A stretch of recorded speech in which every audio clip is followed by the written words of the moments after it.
Hi, everybody. It's Sam Bennett from therealsambennett.com, and I am joyfully joining with you here in space-time, in real time. For those of you watching the recording, hi, how are you? Great to see you. For those of you here in real time, great to see you.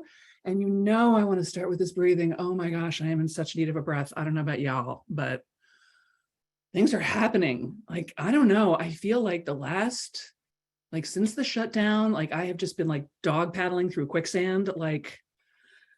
Everything's been hard. Everything takes effort, not very much movement, but just exerting all my effort just to stay alive.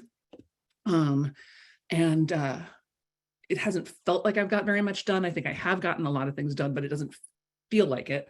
And everything feels like it costs me a lot of energy, right? But the last couple of days, woohoo! Things are in flow, things are happening, large things are happening. I may have started a multi-million-dollar business yesterday, you guys. We'll see. Fingers crossed. Okay, so let's breathe. Let's breathe. Let your belly go really poochy soft.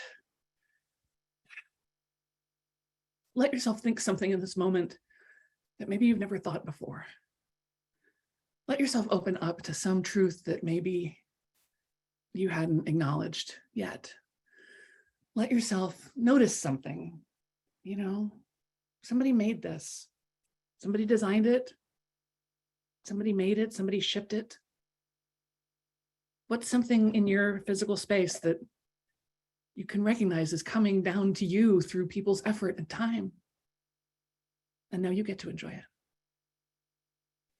Notice whatever it is you want to notice. And you ready?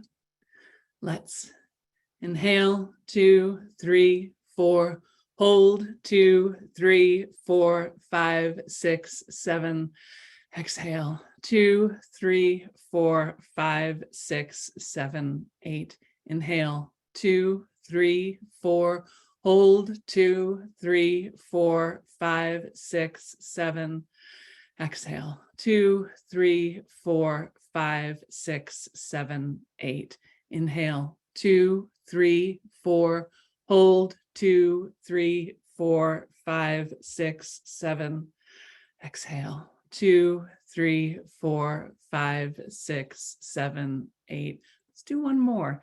Inhale, 2, 3, 4, hold, 2, 3, 4, 5, 6, 7, exhale, 2, 3, 4, 5, 6, 7, 8. Maybe now we should just take a nap. Okay, maybe not. Hi, everybody. I'm so glad you're here with me. Gail says, woohoo, homeowner, congratulations. Thank you very much. Rebecca says, dang, you buy a house and all the flow starts flowing. It's so true. It's so true. Great to see you all. I'm so happy that you take this time to be present with yourself, with me. There's nothing for sale on this call. Sometimes we have upcoming classes or something that I want to pitch. We will be offering Get It Done, the original, the OG, the flagship program. We will be offering it live this fall, but probably not for another couple of weeks. So if you've been wanting to work with me, it's a modestly priced program. I think it's $365, and there's a payment plan, of course, but you can start a little penny jar right now. And then, when the offer comes out, you'll be like, why, yes, I have that right here. Cha-ching. And it's going to be a lot of fun. It's going to be a lot of fun. I was thinking today about my career in improvisation and how it prepped me for life. And particularly, the last couple of days of this home buying thing, we had a couple of snafus, mostly in terms of wiring money from one place to the other. And I don't know if you've tried to speak to a bank lately, but first of all, it involves hours on hold, literally hours. And then you run into the impenetrable wall of no. Everybody's very polite, but they're all like, oh, yeah, we can't help you with that. And we're like, right, but it was your fault to begin with. You guys made this mistake. Still, sorry, no, nothing can be done. Well, nothing can be done. You're an international bank. You're a global organization. Surely somebody must be able to do something. No. Can I speak to your manager? We don't, there isn't one. Well, there must be. I mean, you are not the top of the food chain. There must be somebody above you who can make things happen. No. I mean, it was crazy. And you've heard me say before that I believe, and my sister and I talk about this all the time, that like the most underrated business skill is niceness. And it was mostly her on the phone with the bank. And she was just incorrigibly nice. She was so nice. She was so exhausted and so frustrated. And like, you know, if this money didn't get transferred, we were going to be basically guilty of fraud. I mean, it was like not serious situation. And she was so appreciative to everybody she talked to. She's like, I know you're doing your best, but you know, really, let's strategize together here. How can we make this happen? And I have to credit the fact that I did not completely freak out and lose my shit to my improv background. Like, if there's one thing improv teaches you, it's go with the flow, go with what is happening. Do not argue with reality. Like whatever you had in your mind, forget about it because it's not working out that way. I remember one friend of mine, an improv friend of mine said, his name was John. We were talking afterwards at the bar, because that's the other really fun part about improvisation is hanging out at the bar afterwards. We're talking at the bar afterwards and he goes, you know, he says, I really like improvisation. He says, you know, we get a suggestion from the audience. And he's like, and I immediately can like see the whole scene in my mind. I can like construct the whole thing and all the characters and locations and how it should go. And I step out and start talking. And then other people start talking and the whole thing gets ruined. I was like, John, you're a writer. That's what writers do. Improvisers play together. Improvisers play with one another and take suggestions from one another and invent something all together. So here, let me just catch up on these messages here. Incorrigibly nice. Yeah, she really was. There we go. Yes, we closed on the house. We did. Great to see you. Hi, Lucy. Hi, everybody. Okay, so this had me thinking about the lifelong benefits of studying improvisation. And then in that fortuitous, timely way of things, I saw a Facebook thread on a page that I sometimes see things on, Improv Discussion and Resources. And somebody asked the other day, what is your best piece of improv advice?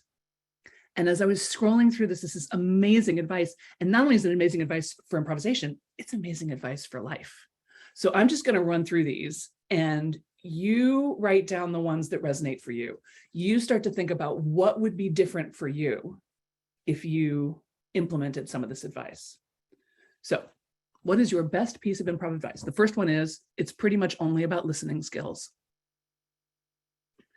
Now, right there, how much active listening do you do in the course of a day? How much versus how much are you just waiting for them to start talking so you can start? How much are you filling in the blanks of what they're saying? How much are you interpreting what you think they're saying, what you think they mean, rather than actually listening? I was in a very tense conversation a couple of weeks ago, and the person I was talking to said, we were talking about, we're doing a thing together, and the person, and we're pretty far along in the process, and the person was like, I would like to have a conversation about what would happen if I didn't do it with you. And I was like, okay, tell me more about that. And they talked a little bit, and I said, okay, pause for 1 second. I said, are you telling me you're not going to do it with me? Or you're just telling me you want to have a conversation about what it might look like if you didn't? They said, no, I just want to have a conversation about what it might look like if I didn't. I'm like, okay, let's have that conversation. And I was so glad that I didn't like automatically go to the place of like, they're abandoning me, they're breaking up with me, they don't want to do it. It was like, no, they actually just legit wanted to see what their options were and how I would feel about it and what we might do. And I was like, okay, yeah, that's great. I was so appreciative that they were so precise in what they were saying. They weren't saying like, I don't think I want to. They were saying, can we talk about it? And I was so glad that I actually heard what they were actually saying and not what the nightmare in my side of my mind thought they might be saying. So pretty much all about listening. Pretty good, right? And then the next person says this: a coach of mine suggested that if I'm having problems listening to what my scene partner is saying, she recommended to lock eyes on their mouth. And then you can see the words as clear as day. It's a weird one, but I did try it after she told me and it worked, right? Watch their mouth. What are they actually saying? What words are they actually using? And then they added this other one, which I thought was great. Every time you speak, use a single word from your scene partner's lines without knowing which one, maybe like first or last, beforehand. This causes you to listen closely each time they speak to choose the word. Now you can do this actually as an improv game, but I think even just the idea of, I'm going to reiterate a word you say, I'm going to restate a word you say to further engage with you, to listen more deeply and to help you feel more deeply heard, right? Judy says, watch their mouth. This is why I can't always hear people when we're wearing masks. Yes, exactly. Exactly. I have that problem too. Veronica says, looking at the mouth is a hack for neurodivergent folks who have trouble sustaining eye contact. Really good. I'll tell you this too from acting. If you do need to sustain eye contact with somebody, pick one eye. Just pick one eye and look at their one eye. Because if you try to look at both eyes, you end up doing this and it makes you look kind of shifty, especially on camera. So if you're filming a love scene, which I know you often do, just pick one eye. And if you can't look at their eye, look at their mouth. Yep. Right? What aren't these good life skills? I thought this was great. Here's another one. This one kind of blew my mind. Try and get your fundamental healthy needs for love and attention met between shows, and then at the shows, just play together. Life-changing, right? What would that mean for you if you were getting your healthy needs met in your actual life, right? At home, from your friends, from your family, from the world. If your physical needs were getting met, your emotional needs were getting met, and then you could just show up at work and do work. You could show up at church and just be at church. You could show up at shows and just do the show. Right? Okay. Here's another one. So they're talking about improvising a scene. Don't fix the problem. Flat tires, gross soup, stinky couch, etc. Don't fix the problem. Don't fix the problem. Now, we don't mean don't fix the problem like the bank was refusing to fix the problem. Although I have to say, I do kind of admire their, I mean, every single person we talked to, and we must have talked to 15 people, maybe 8, they were all like, oh, like they do not accept any responsibility for the problem at all. Our problem was not their problem. Talk about healthy boundaries, right? And yeah, I just kind of love that. Don't fix the problem. Don't fix somebody else's problem. If they've got a problem, it's their problem, and it's their problem for a reason, right? In the same way that your problems are your problem for a reason. You grow through solving the problem. And some of us love our problems, don't we? Some of us make little pets of our problems. Oh, I have this terrible problem. What am I going to do about this problem? My problem is I'm unloved. My problem is I'm too special. My problem is no one gets me. My problem is I don't have enough money. My problem is I'm so broke. I'm so good at being broke, but I'm so broke. Now that last one was totally, well, most of those were totally me. All of those were totally me at one time or another, and probably still today. Right? Oh, I have this problem of, being misunderstood. Really? Why don't you lean into that a little bit? What does that mean for you? What are you getting out of that problem? What is that problem here to teach you? What is that problem inviting you to do? Who is that problem inviting you to become? Right? The Stoics teach us the obstacle is the way. Ryan Holiday wrote the book. The obstacle is the way. I hope you guys are writing these down. They're very good. I love this next one. We're little piles of atoms flying on a ball of dirt at high speeds through the universe. Improv isn't serious, so have fun.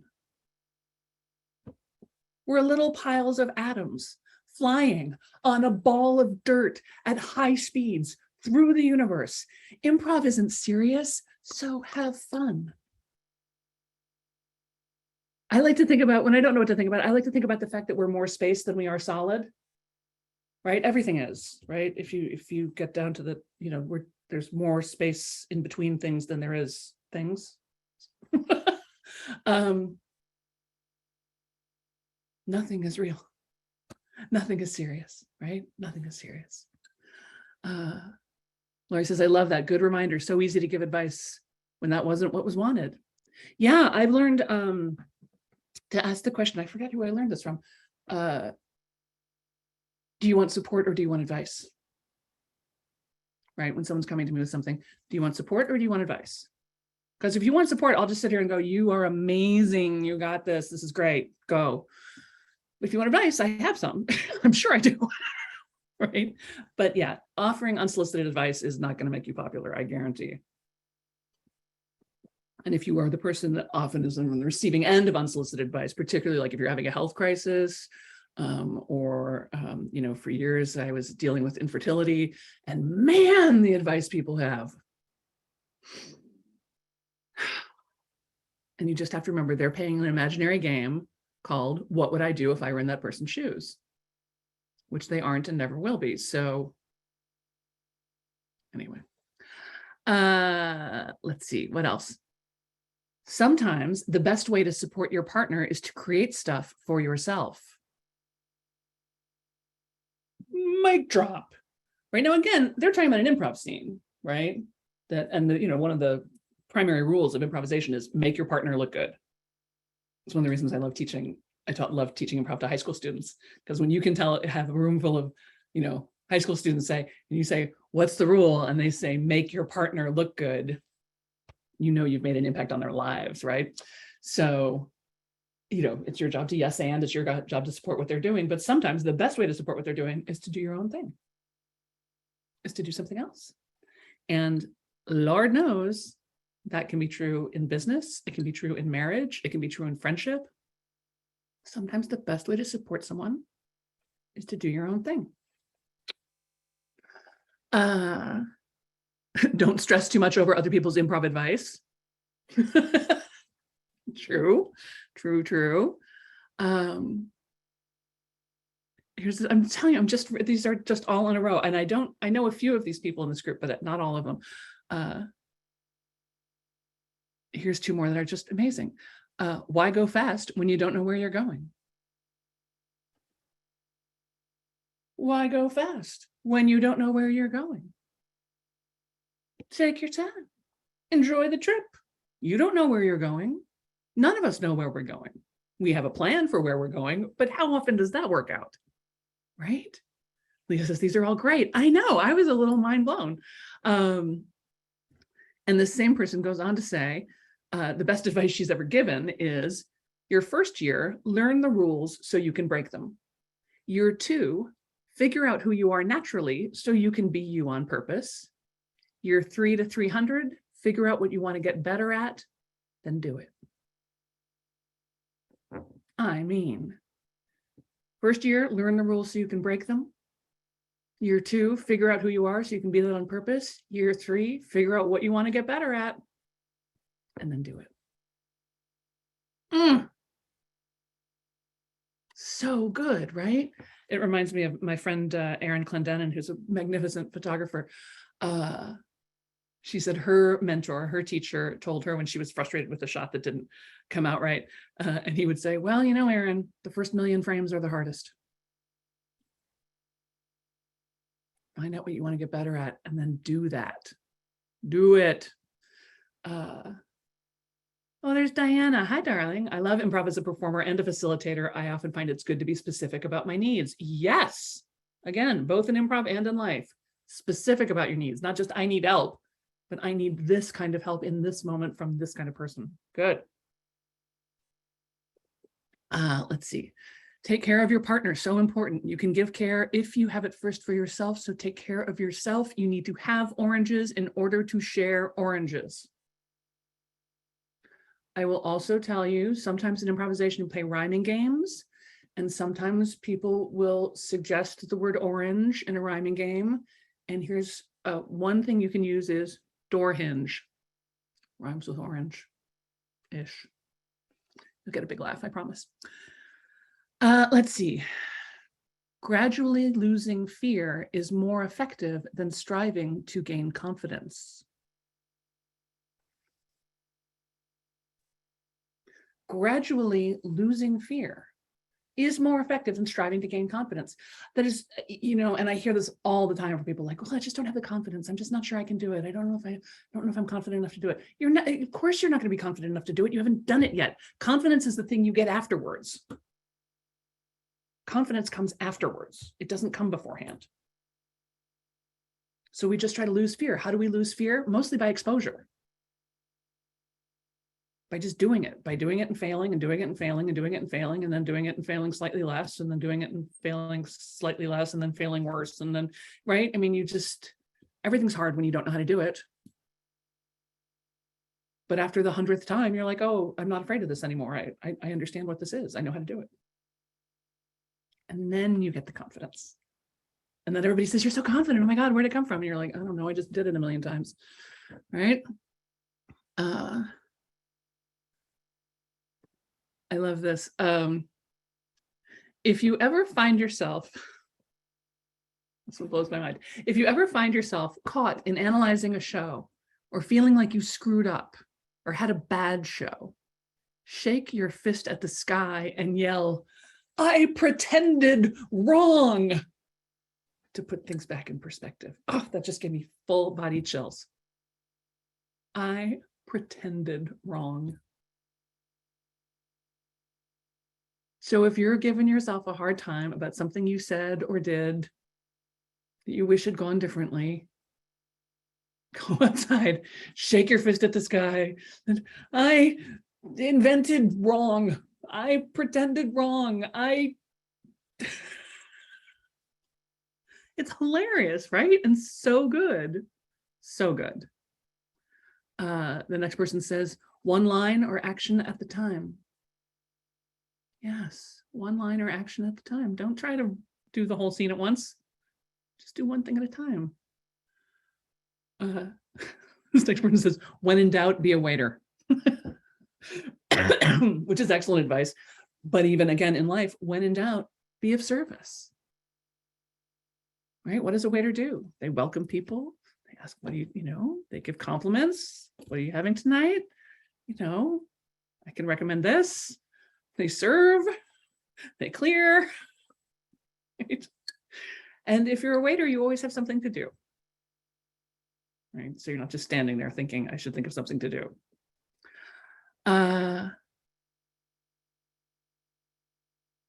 Bring a brick, not a cathedral. Bring a brick, not a cathedral. This is my friend John, right? Who was like, I have a cathedral in my mind, and then other people start talking. Right. Nobody needs your cathedral. We just need your brick. We just need your brick. Face the front and speak up. Yeah. Face the front and speak up. I was talking with a friend of mine yesterday, and I said, I see this a lot of people who are like, well, I talked to like 10 people and nobody was interested in my thing. And so that means nobody wants my thing. And I'm like, 10?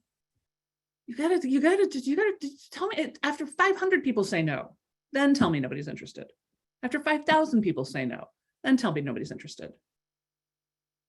But don't tell me that the 10 people that you kind of knew were going to say no to begin with said no, and therefore nobody's interested. It's a big planet. A lot of people. Face front. Speak up.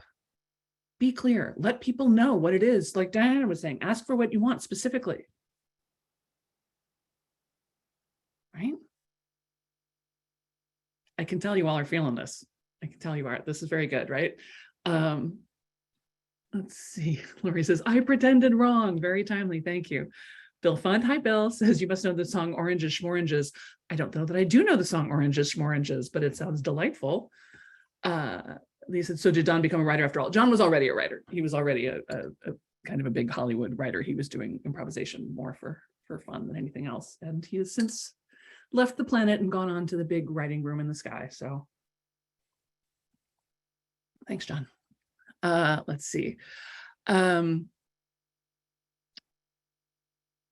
love this one. When you don't know what to do, state the obvious and or show emotions. When you don't know what to do, state the obvious and or show emotions. I love this so much. My nephew, Foster, is 12 and he's getting really interested in improvisation. So we were watching Whose Line the other day, which, if you don't know Whose Line Is It Anyway, it was originally a British show and then they brought it to America, and it's had a couple of iterations in America. It's been on forever. There's a bazillion episodes of it going back a long time. And many of my friends have been on that show and worked on that show. And we were watching one last night. And then this morning we were talking about it. And one of the performers we were watching last night is Wayne Brady. He was a wonderful guy and unbelievably talented in so many things. He's one of those people that you just go, oh my God, you're thrown off the curve, man. Like, leave something for the rest of us. He's such a good singer. He's such a good improviser. He's such a good person. He's such a good actor. And he is emotionally very present. You know, he's never making fun of. He's always like, even as comedic as he is and as broad as he can be, because it's a broad, you know, he's doing kind of broad comedy, it's always rooted in a very real emotion, as opposed to Ryan Stiles, who is also a very funny and dear person. But Ryan is always a little distant. Ryan almost never shows a genuine emotion. He'll make faces, but he won't engage emotionally. And it means he's funny in a very different way. But I just love that. When you don't know what to do, state the obvious and or show emotion. Show emotion. So good. He says, yep, I've talked to those 10 people and true, they didn't want it. So on to the next thing. Right. And I'll tell you what, if you've got people that you're pretty sure aren't going to want it, just call and ask for their advice. Just call and say, hey, you know, I've got this new thing. I would love to hear your thoughts on it. And then if they're interested, by some chance they're interested, then they'll say, oh my gosh, that's so weird you called me today. I'm so interested. But otherwise they'll say, oh, have you thought about talking to so-and-so? Or, oh, you know, you should probably charge more for that. Or, oh, I don't really know what to tell you. Good luck, right? Whatever. But just keep talking to people. Face front, state your thing clearly, right? On to the next 10 people, on to the next 10 people, on to the next 10 people. Breathe, feel your feet on the ground. Brain freeze, respond with an emotional noise. So good, right? Relationship over plot. You are enough. Let go of the need to be funny. Show up at your call time sober. I would actually say show up 15 minutes before your call time, sober. Be affected. Here's one from my friend Susan Messing. Relax your crack. Relax your crack. Yes, and friggin' listen, get out of your head. Yeah. Have fun, be a wacky goofball. Let everyone else carry you. Counterthink, do the opposite of everything you've ever been taught. See how that feels. Make your partner shine. Don't just listen, watch, envision. Have fun, leave your ego at the door. Don't be a dick. Have fun, it's not your job to be funny. Don't respond, react to your partner. Chemistry over skill. Listen for what is missing in the scene, then add it. Listen, don't negate, and have all the fun. All the answers are revealed by reading the energy of your partners. Oh, so good. Remember, you're okay. Promise. Oh, remember you're okay. I promise. June's asking, so how did your sister's conversation with the bank work out? We're still having it. Actually, we found another solution. We found a workaround that involved a little tap dancing, but it worked. And we'll see how and the other thing I'm sure will work out, but now it's less of a time crisis. So there you go. So that's advice from the world of improvisation for you in your world. We're all just making this up as we go along. We are all just co-creating this reality and agreeing to some of it and not to other bits of it. And I'm so delighted to be on this journey with you. 15 minutes a day, people. That's all it takes to change your life. 15 minutes a day. Figure out what you want to get better at it and then do it. Let's take a breath together. You ready? Let's inhale, 2, 3, 4, hold, 2, 3, 4, 5, 6, 7. Exhale, 2, 3, 4, 5, 6, 7, 8.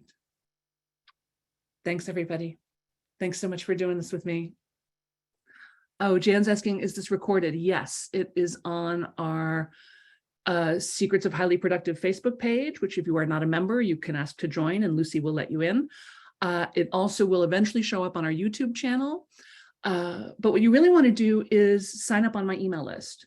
So go to therealsambennett.com and just whatever the opt-in is, sign up for that. That'll get you a bunch of fun emails and a weekly notification for these because they happen every Thursday at 10 Pacific time and now 1 o'clock Eastern time. All right. Love you guys. Yeah, therealsambennett.com. Hop over there. Great to see you all. Have a wonderful, wonderful, fun, yes, and kind of a day. Mwah. Thanks, Veronica.